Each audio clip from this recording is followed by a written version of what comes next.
가산세 실무책 56페이지에 있는 종합소득세 관련 성실신고 확인 대상자 관련 확인사항, 제가 정리해 놓은 확인사항 건들은요, 총 11가지 정도에 관련된 부분들인데요. 이것보다 훨씬 더 많은 확인사항이 있을 수는 있죠. 아무튼 뭐 11가지 정도는 기본적인 내용권으로 확인이 좀 되셨으면 좋겠다 말씀을 좀 드려보고요.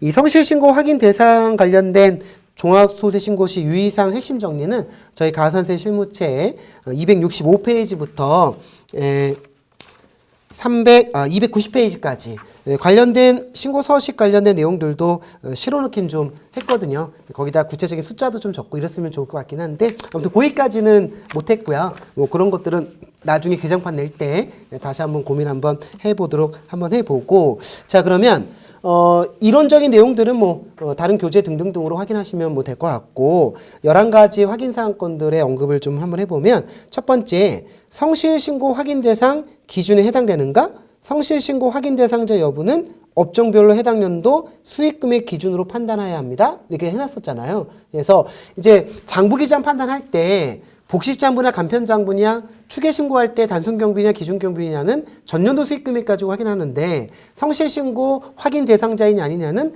당해년도 수익금액 기준 가지고 확인하는 거죠. 그래서 당해년도 수익금액 기준권으로 확인을 좀 잘 했는지에 대한 여부를 여쭤보는 것들이고요. 자, 두 번째는 해당 연도 수익금액 기준 판단 시 일자리 안정자금, 고용촉진지원금, 간주임들의 수익금액 등을 모두 포함하여야 하므로 국세청 안내와 다를 수 있어요. 그러니까 국세청은 성실신고 확인 대상자가 아닙니다. 일반적인 복식장부 대상자로서 5월 달에 신고하시면 됩니다. 이렇게 안내를 했는데 우리가 이제 간당간당한 거죠. 업종별로 예를 들어서 음식점 업종이 제가 기억하기에 7억 5천만 원이 2019년도 18년도 기속분 종소세 신고할 때의 성실신고 대상 기준권으로 알고 있는데요. 근데 음식 업종이 딱 7억 4,500만 원 했던 거예요. 근데 이 음식점 업종이 일자리 안정자금을 받고 있어요. 한 달에 13만 원 정도 받았죠? 그러면 1년 12달이면은 100 얼마입니까? 156만 원? 근데 이 받는 분이 4명 정도 된대요. 그러면 얼추 한 560만 원 돼버리는 거죠? 그러면 7억 4,500에서 7억 5천만 원 바뀌어버리는 거야, 이게요. 그러면은 성실신고 안내가 잘못될 가능성은 충분히 있는 거죠. 제가 이제 여태까지는 잘못 안내 들었다는 얘기들을 아직은 확인하지 못했는데 충분히 개연성이 있는 내용권으로 판단이 좀 됩니다. 아무튼 해당 수익 금액을 고려해서 성실신고 확인 대상자 여부를 확인했습니까? 라고 여쭤봤고요. 자, 세 번째 확인 사항은 성실신고 확인 대상자는 세무대리인이 확인하고 작성한 성실신고 확인서를 제출하여야 하고 제출하지 않는 경우 미확인 가산세를 적용합니다.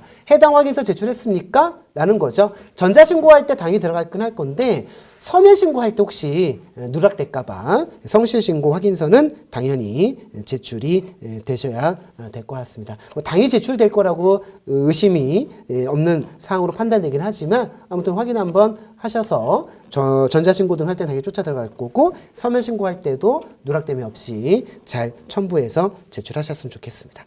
자, 네 번째, 성실신고서 확인서 제출은 사업소득과 부동산 임대소득이 동시에 있는 경우라면 각각 해야죠. 우리가 개인사업자는 개인별로 합산해가지고 신고하잖아요. 사업장이 A사업장, B사업장, C사업장이 있어요. 그러면 A사업장, B사업장, C사업장을 한꺼번에 통합기장을 할 수 있고요. 아니면 A사업장 따로, B사업장 따로, C사업장 따로 하면 돼요. 그러면 성실신고 확인 대상 사업자다 세 군데 모두 다, 당연히 세 군데 모두가 성실신고 확인 대상자일 거예요. 그러면 A 성실신고 확인서, B 성실신고 확인서, C 성실신고 확인서를 각각 제출해야 되는데 통합기장 했다. 그러면 한 장의 성실신고 확인서만 제출하면 되겠지만 부동산 임대소득은 그렇게 하시면 안 되는 거죠. 그렇죠? 그래서 사업소득과 부동산 임대소득은 각각 제출해야지만 미확인서 제출권에 관련된 페널티를 부여받지 않습니다. 그래서 혹시나 사업소득과 부동산 임대소득이 있는 경우라면 각각 제출한 거 맞습니까? 라고 여쭤보는 것들이 있고요. 자, 다섯 번째, 성실신고 확인 대상자가 세무대리인의 성실신고 확인서를 제출하는 경우 성실신고 세액공제를 받을 수 있습니다. 받을 수 있습니까? 라고 여쭤본 거죠. 근데 이거 한도 잘 보셔야죠. 한도 120만 원. 법인세법상의 부동산 임대업의 성실신고 확인 업무 처리도 2018년 생겼는데요. 그때는 똑같아요. 공제율은 60% 공제권인데요. 법인사업자는 한도가 150이죠. 개인사업자는 성실신고 한도는 120만 원 구분해서 기억을 좀 하셔야 될 것 같고요. 자, 여섯 번째는 단독사업장과 공동사업장이 모두 성실사업장에 해당되는 경우에 성실신고세액공제는 사업자의 단독사업자가 공동사업자의 성실신고 수수료합해서 60%를 적용한 후 한도 120만 원이 적용된다. 라는 거죠. 그렇죠. 확인했습니까? 예를 들어서 예를 적어놨는데 공동사업장의 성실신고 수수료 곱하기 출자 지분이겠죠. 그렇죠. 그렇게 하고 단독사업장의 성실신고 수수료 합친 금액이 60%입니다. 그렇죠. 각각의 60%라는 게 아니라 이 공동사업하고 단독사업장으로 성실신고권이 걸려있는 경우라면은 이 계산식에 의해서 성실신고 세액공제를 적용받으시는 거예요. 정확한 계산을 하셔서 세액공제를 반영했느냐에 대한 확인 여부건들이고요.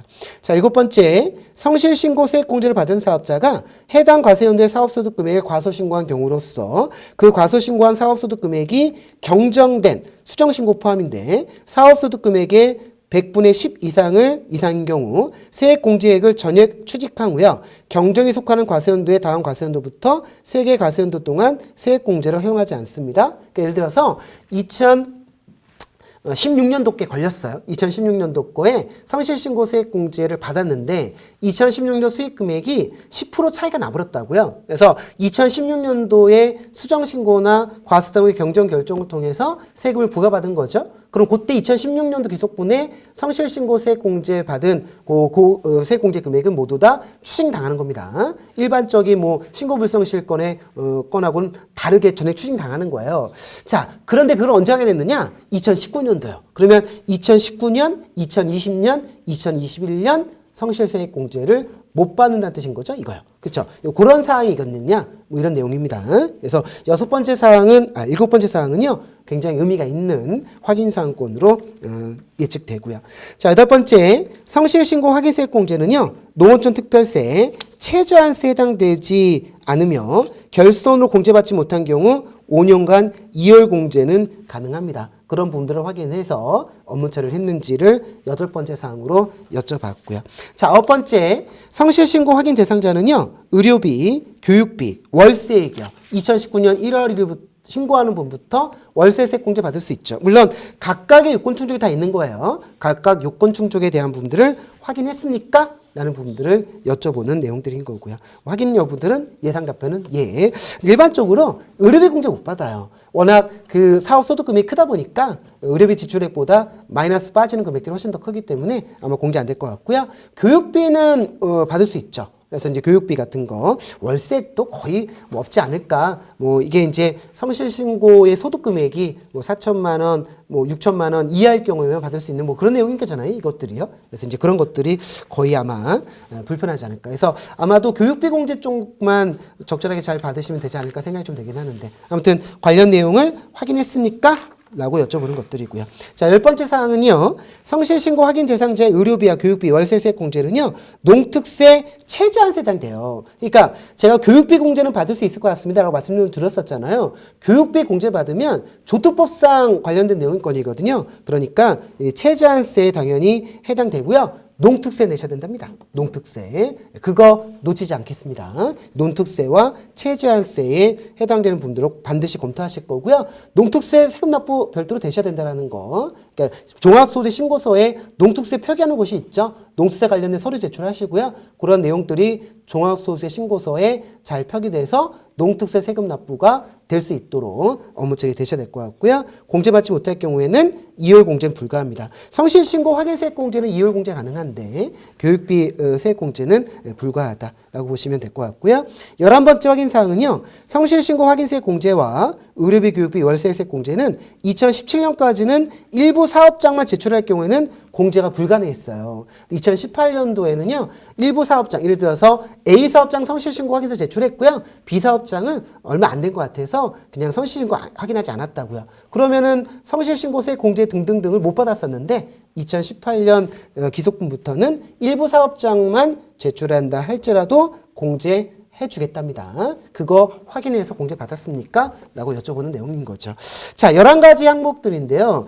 이것보다 훨씬 더 중요한 내용이 사실 많이 있어요. 그래서 간략하게 언급을 좀 해드린다면 저희 가산세 실무체계 274페이지 맨 밑에 보면은 성실신고 확인자의 책임이라고 되어 있거든요. 주로 이제 세무대리인들이 성실신고를 잘못 확인하는 거죠. 그러면 세무대리인들이 자격정지라든가 과태료라든가 이러한 페널티를 부여받아요. 근데 그게 딱 두 가지 테마인 것 같거든요. 매출 누락을 인지하지 못했느냐. 이제 매출 누락 확인하기는 생각보다 만만치 않은데 아무튼 매출 누락 관련된 부분들이고요. 그보다 훨씬 더 중요한 게 비용권인 거죠. 가공경비 등을 처리하셔서 세금을 절감시켜 준 거예요. 불법이잖아요. 그렇죠? 그럴 경우에 주로 처벌을 많이 받는 거기 때문에 특히나 세무대리인들께서 업무 처리를 많이 하실 거니까 세무대리인들은요. 성실신고 확인 대상 사업자의 가공경비 실무상 용어이긴 한데 증빙 없이 비용 처리해 주는 거는 절대 불가한 걸로 내용 정리하시고 그렇게 비용 처리를 해서 세금을 조금 절감하겠다. 그것보다는요, 세금을 적절하게 납부를 해주시는 게 성실신고 확인 대상 사업자의 일반적인 그 절세 전략일 것 같다라는 말씀을 좀 드려봅니다. 아무튼 성실신고 확인 대상 사업자는 가장 중요한 종합과세 신고 대상의 확인 사항권이라고 인지를 해주시고 업무 처리 등이 정리되셨으면 좋겠다. 이렇게 말씀을 좀 드려볼게요. 자, 그러면 성실신고 확인 대상자 관련 확인사항 부분들은 이렇게 해서 마무리 좀 짓죠. 수고하셨습니다.